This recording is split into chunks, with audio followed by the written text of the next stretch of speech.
saya tetap berjuang buat hidup, Mbak. Soalnya masa depan saya buat anak banyak, masih panjang. Bahwa saya mau sehat, mau tetap berusaha berjuang, bekerja buat keluarga.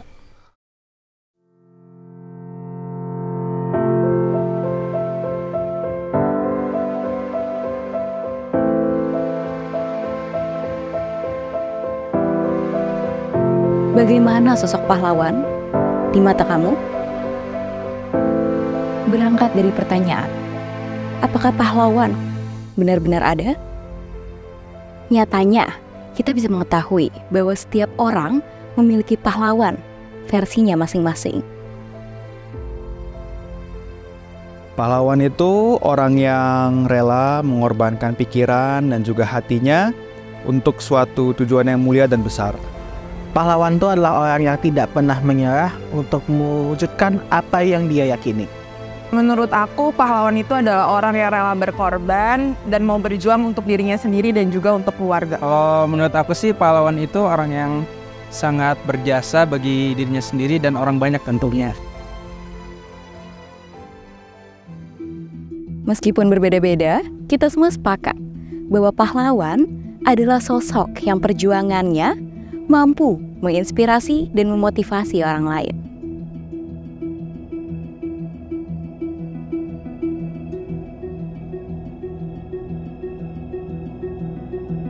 Kali ini saya berkesempatan untuk bertemu dengan salah satu sosok pahlawan yang berani melawan rasa sakitnya untuk menghidupi keluarganya. Nama beliau adalah Pak Edi. Pak Edi menjadi salah satu dari ribuan orang Indonesia yang terinfeksi tuberkulosis resisten obat. Sebagai tulang punggung keluarga, beliau tidak kenal lelah untuk pengobatan sambil bekerja. Dan tentu saja masih banyak sekali pengalaman beliau yang bisa kita ulik dan mungkin bisa menjadi inspirasi untuk kita semua.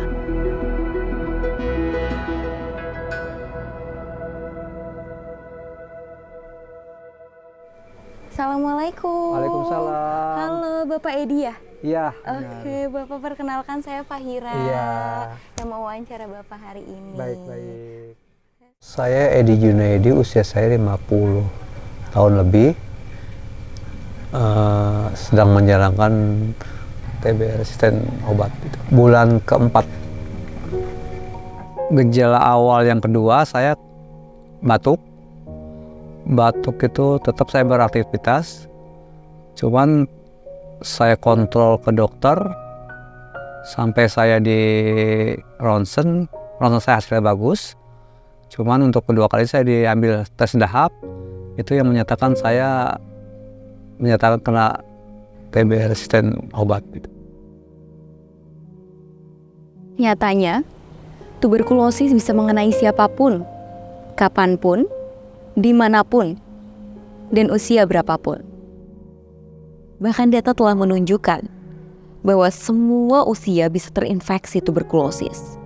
Namun, orang dengan usia produktif lebih banyak terinfeksi TB.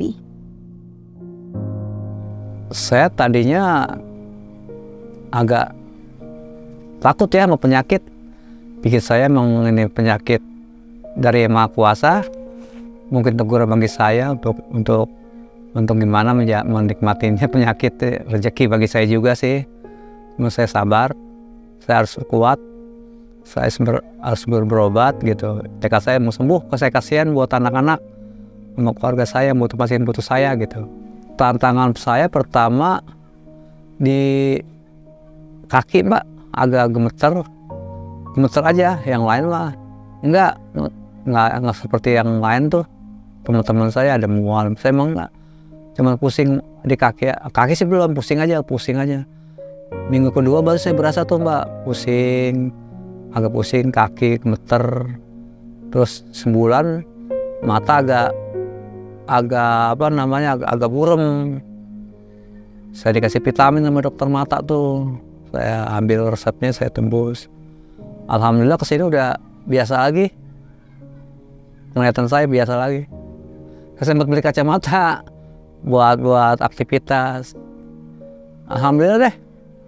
Sekarang udah ya ada prosesnya, proses pengobatan dari rumah sakit tuh langsung ada buat saya buat perbaikan gitu.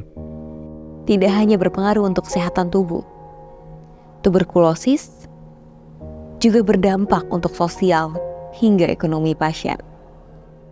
Saya pernah dulu kerja di proyek bikin tower-tower itu. Saya serabutan, kadang saya bagian kurirnya, kadang saya staf kantornya bantu-bantu, itu aja. Saya berangkat sembari nganterin sekolah jam 6 lah, jam 6:05. Saya nganterin sekolah terus melanjutkan dengan aktivitas sebagai ojek online. Kalau lagi rame, pendapatan saya paling 70.000, 60.000. Kalau lagi rame banget, sampai 100, itu juga jarang. Awalnya berat, Mbak. Beratnya satu, saya berpikir saya kan punya angsuran motor yang perlu saya bayar. Kedua, andai saya nggak saya jalanin, saya juga kadang-kadang bawa anak. Karena kan bisa tuh nganter paket. Anak saya yang nyetir, saya di belakang bawa paket. Ntar hasilnya bagi 2 anak saya gitu. Kalau dia pas pulang sekolah nggak ada waktu yang lain gitu, bantu saya juga. Saya kalau merasa begitu saya berhenti dulu, Mbak, di jalan. Berhenti, emang saya dianjurkan suruh banyak minum air putih, air mineral tuh. Saya bawa air dari rumah tuh, nggak beli yang seliter, saya minum terus. Di lain enak sih habis minum air, ada jajanan saya jajan, roti apa-apa. Tuberkulosis erat hubungannya dengan pembatasan interaksi. Karena stigma akan cara penularannya yang tinggi. Maka tak jarang, diskriminasi masih sering terjadi. Alhamdulillah sih enggak, Mbak. Enggak, soalnya lingkungan saya kan beda RT tuh banyak begitu ya, yang kena TB itu. Cuma saya juga nggak pernah usil dengan mereka. Mereka punya kehidupan sendiri gitu. Ya, alhamdulillah di sini nggak ada yang kena TB. Mungkin karena saya faktornya bukan ngerokok dan lain-lain, karena faktor bakteri itu aja. Dengan pengobatan yang jangka panjang, tentu butuh bantuan dari orang terdekat. Saya ingin mengetahui bagaimana pandangan dari anak Pak Edi dan motivasi seperti apa yang ia berikan kepada ayahnya untuk mendukung kesembuhannya. Ayah itu baik, terus suka kerja, suka beliin saya makan, susu. Terus saya juga orangnya nggak pemarah, suka ngegoda orang, ramah orangnya gitu. Sedih, pengen saya sembuh lagi, pengen gemuk lagi. Ya semoga cepat sembuh ya, biar bisa ngasih duit lagi, bisa grab lagi, biar bisa bercanda-bercanda kayak.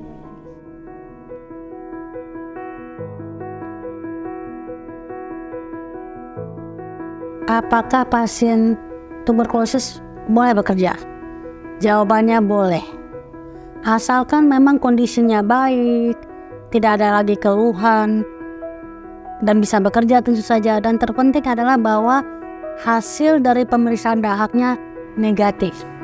Karena hasil dahak yang negatif menunjukkan bahwa dia tidak ada lagi potensi penularan.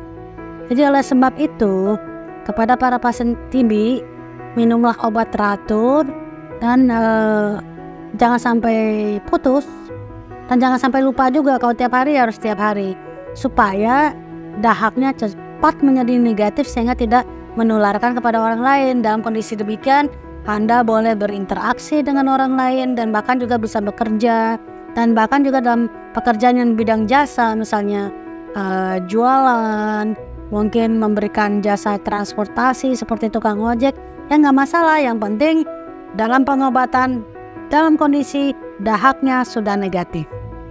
Satu, saya lihat anak, Pak. Soalnya harta keluarga suka anak. Kasihan kalau saya sakit terus. Ibu saya.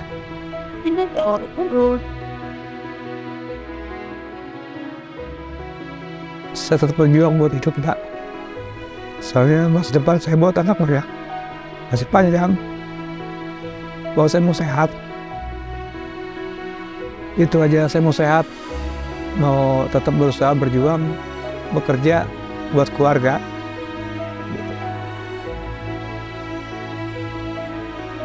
Dari kisah Pak Edi ini, kita belajar bahwa sosok pahlawan tidak hanya ditemui dalam buku sejarah, tetapi juga dalam kehidupan sehari-hari kita. Pahlawan adalah orang biasa yang dengan tabah dan cinta kasihnya selalu berjuang demi orang yang tersayang tanpa kata menyerah. Mungkin kisah Pak Edi menjadi salah satu inspirasi bagi kita semua, yang mengingatkan bahwa pahlawan sejati tidak hanya ada di dalam cerita, tapi juga ada di dekatmu. Selamat Hari Pahlawan untuk kalian yang selalu berjuang.